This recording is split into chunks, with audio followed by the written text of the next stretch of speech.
Hi. Okay, second try. Let's see how we do. Thanks for being here with me on such a day. I did not want to let something like Thanksgiving get in the way of our commitment to one another. And the blessing here is because we go live at 7 p.m. Eastern Standard Time each night in the month of November, but also make sure that these are available to you in the future to share with other people, to come back and revisit topics that meant a lot to you. Frankly, I went through and evaluated some of your favorite topics so that on Sunday night we can do a kind of summary of what happened while we spent this month together. Tonight is a little bit of a foreshadowing of that because we're going to talk about a really important topic, which is, I know you guys are taking steps towards better health and you're helping other people take steps towards better health. Many of you are doing this for yourself or your families, and just as many of you are passing that information on to other people.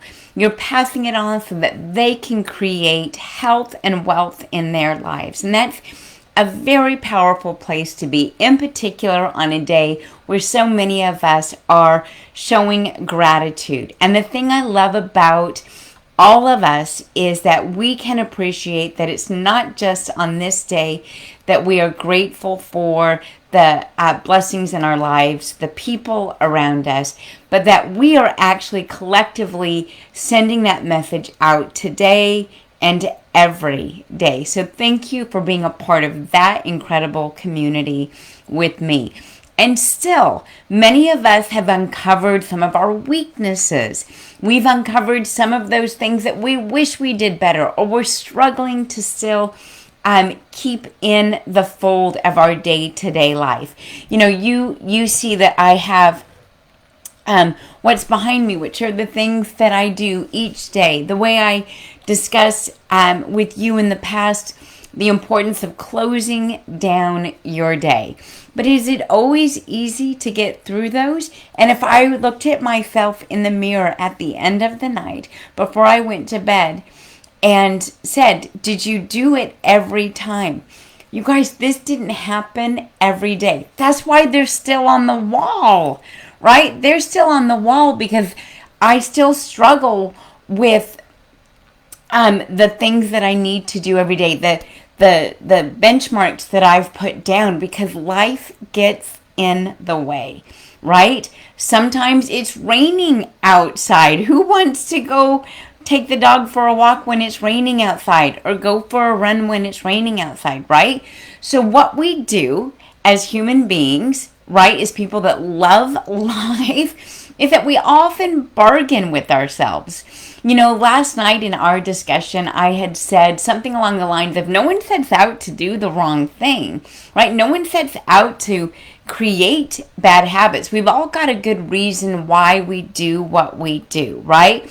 Maybe we're trying to relieve stress. Maybe we really feel like today just wasn't our day. I often say with fitness, sometimes you get the bear, sometimes the bear gets you, right? Today actually was one of those days for me, and it had nothing to do with food consumption. I went out, I intended to run 3 miles. You guys, that didn't happen, right? And some of you runners that are on the call are listening to this, or like, my warm-up is 3 miles, right? And that's kind of the message that I want you guys to hear, because there's also someone on this call that says, 3, like in a row? You run 3 in a row, right? Meaning we are all in different places in our health journey. And so what we need to do is focus, not just on the things that we need to do. And I want to reiterate, these are on a wall for a reason, so that I look at them every day, so that I pay attention and I hold myself accountable, right? And I put 2 of them. Listen, obstacle you overcame today. What virtue did you acquire? I put those right in the middle.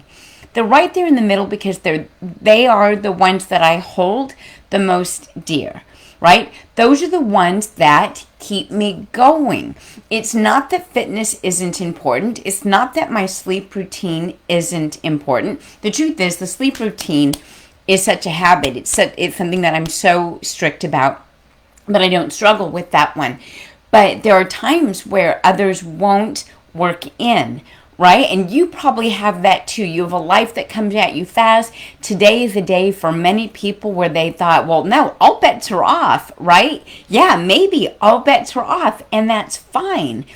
That's perfectly fine. This is what we would refer to as a planned cheat day, right? Or a planned day off. And the idea here is maintaining, having some kind of backup so that you can maintain what you started, right? That you don't fall off and then slowly get back to it or never get back to it. But that you make as big of a commitment to, you know what? Today is a day off. You make the same level of commitment to today is the day that we get back on, that I'm still committed to that. And that is why I put those two in the center, because they are the most important to hold me accountable. So my question to you is, do you have an accountability partner? Do you have someone that you can be accountable to? Why is it important? Because we often will let ourselves off the hook. When was the last time you worked out by yourself and you thought to yourself, well, there's no trainer in my ear, right? There's no one here that can see if I quit. I am tired, and this is more than I did yesterday. So yeah, I can quit, right? We often will let ourselves off the hook until we can really really dig in to discipline. We will often say that there are reasons why we need to do this. We have work we need to get done. Something else needs to be addressed. So good enough, right? And so it's important for us to have an accountability partner. Someone that doesn't just keep us honest, right? But keeps us in a place where we say, I don't want to disappoint. Now, I want to be clear. When we develop health habits, you are developing them for you. But what drives us to maintain our health habits, what drives us to move what started as, I often say inspiration, moved into motivation, moved into discipline, then a habit, then passion, right? That progression, often, that progression can kind of take 2 steps back sometimes for us, right? And so I want us to have, until we really have been able to dig in to discipline and start turning it into something, some level of an accountability partner.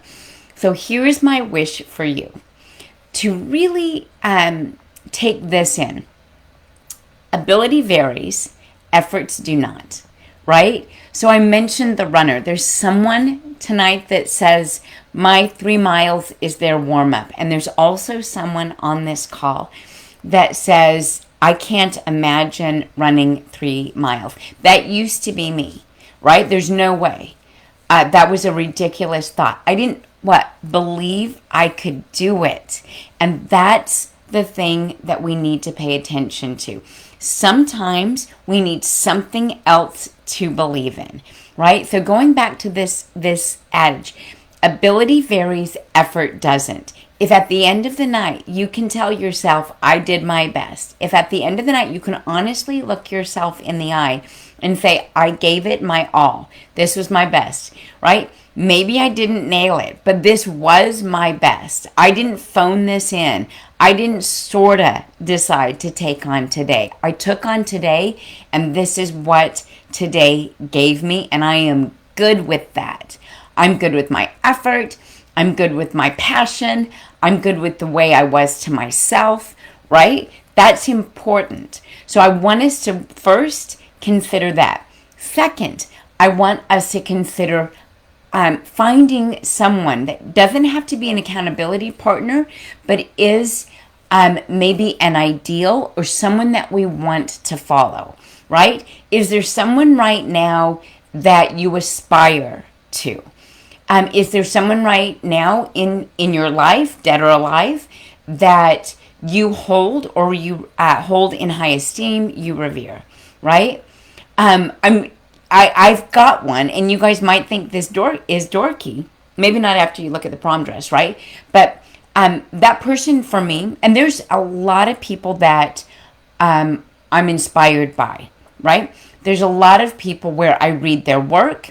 I try to enrich my mind by reading their work. I hope you do the same. I hope you read other thoughts, other perspectives, that you learn something new each day. I think it's a powerful thing. 20 pages of nonfiction each day. I think it's incredibly important that for our health, that we build our mind, that we build our knowledge base, right? It also makes you super social at dinner parties, so that's nice. But it makes you super interesting, rather, at dinner parties, so that's always fun.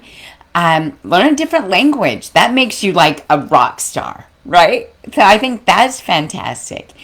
But the idea here is this ideal, right? So there's a lot of people that we think of, and then there is that person. For me, that person is Audrey Hepburn. And that may sound dorky to you, but she lived an incredible life, right? Not because she was famous, not because she could be recognized on the street, but because she positioned herself in life to be of service to other people, to hold on to humility. She positioned herself in life to be the consummate picture of grace. And I often have to remind myself to be graceful. I often have to remind myself to be humble. I often have to remind myself to be in service to other people. And so Audrey Hepburn is someone that I aspire to be like, right? So I will ask myself in a situation, what would Audrey do?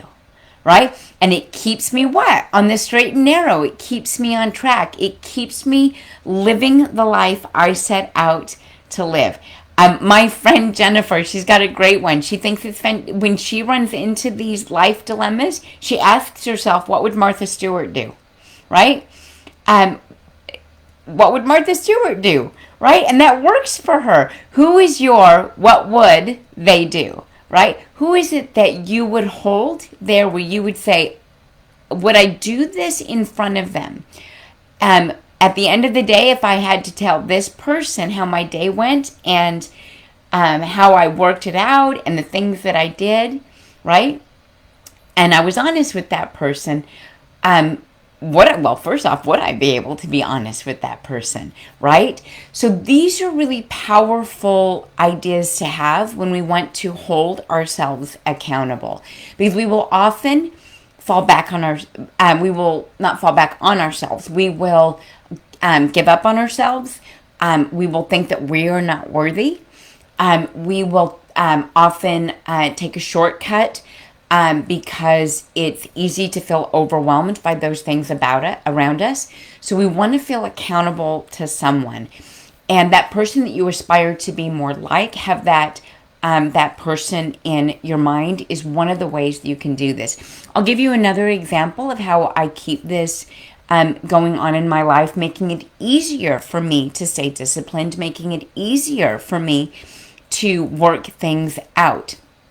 I will, if I ever want to cheat on, a task, or I want to eat something that maybe is not on my plan, or I just know better. And the truth of the matter is, I know right after I eat it that I'm going to be like, I shouldn't have done that, right? I'm going to know.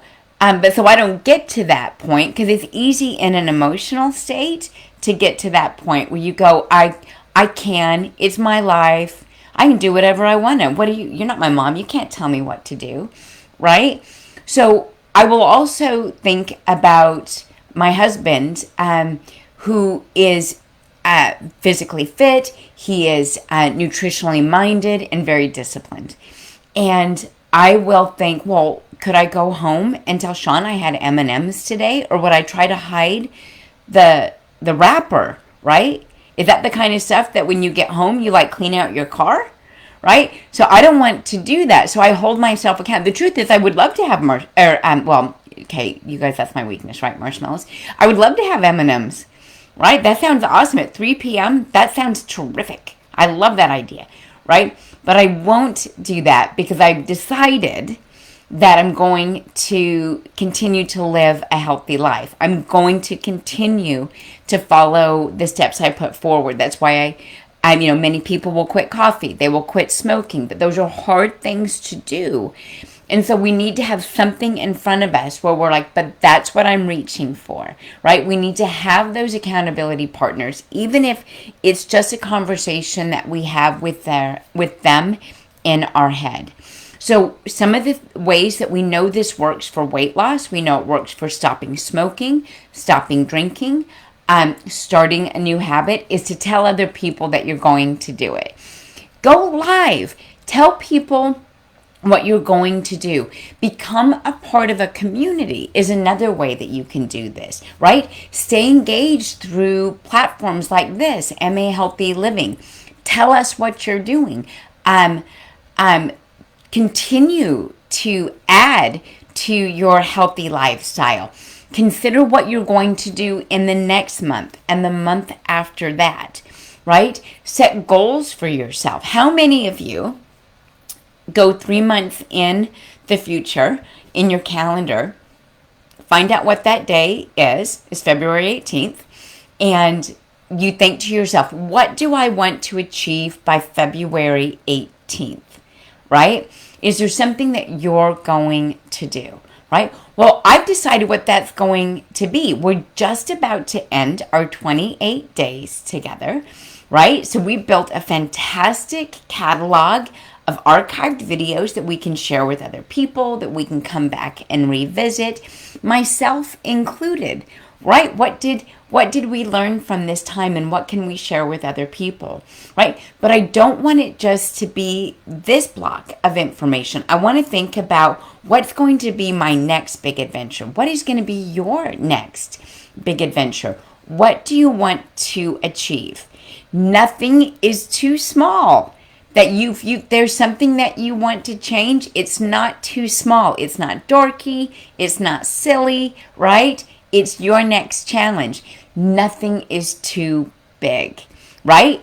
Now, the idea with nothing is too big. Am I going to put on my 90-day goal, right? My 3-month, my 90-day 3-month goal. The 18th of February is a fitness one.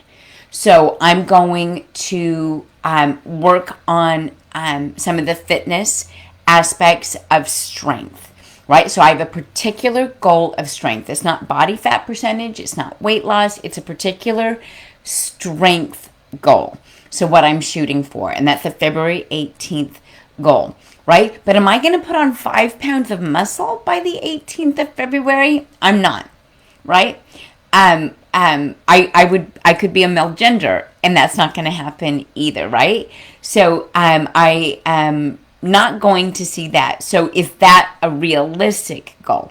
So I don't want us to get confused about realistic goals and big goals, right? Because what we want to do is find that space where we can truly believe that we can achieve, right? We want to believe in ourselves. And that's why I want to make sure that you understand that a small goal is still a goal, right? A small but persistent challenge on our body, on our thoughts, on our routines, on our relationships. Even small but persistent challenges grow us. And it's so important for us to identify what that next thing is going to be, right? So I want to challenge you to consider that idea of ability varies, effort does not. Put in your best game every day, right? As they often say in sports, leave it all on the field. Make sure that at the end of the day that you create something for yourself so you understand what obstacles you overcame today, what virtue, what knowledge did you acquire, right? What blessings were you given today? I am still a big believer in writing down at the end of the night the things you did get done. I'm perfectly cool with you writing down the things that you want to do tomorrow, right? I suggest you get up earlier than you're used to so that you can get a jump start on those things, so that you don't let time be the thing that prevents you from doing it. If today was a day of indulgence, I love that you were able to celebrate and just be real with other people. I am counting your blessings with you, right? But tomorrow doesn't have to be a day where anybody regrets anything, right? It can be the day that you say, and I was able to do that and still take steps back towards my healthy habits, back towards my routine, back towards my healthy self-talk, right? So you guys, these meetings with you are so powerful. I hope they mean as much to you as they do to me. Until I get to see you tomorrow night, go be healthy, go be brilliant.